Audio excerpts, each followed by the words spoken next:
and then you wonder why, because you haven't trained, there's nothing wrong with it. So now, open your feet a little more, and use that out, and do some of that, and you're going to lose some of your little like you were at the club last night.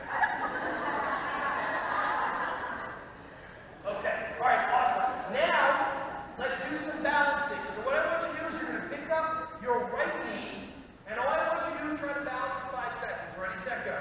1, 2, 3, 4, 5. Okay, good. Now, instead of picking up your right knee and balancing, I want you to drum on your other knee.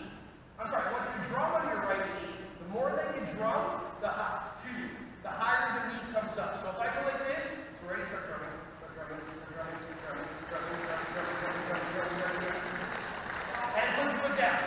How many people have better balance? Why?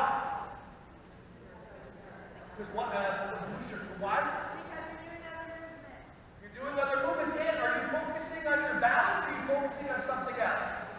Anybody ever wait tables? What do they tell you when you're walking with the plates? Look at the plates or don't? What happens the second you start looking?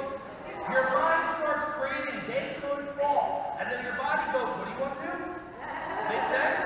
So when you focus on what negatively could happen, absolutely it's going to happen. What you focus on what positively could happen, that can happen as well. Does that make sense? Hey everyone, thank you so much for watching my videos. Ron Schwally here. Just wanted to say I appreciate you. Feel free to like, subscribe, and click on the bell if you want to see more videos coming your way to be alerted.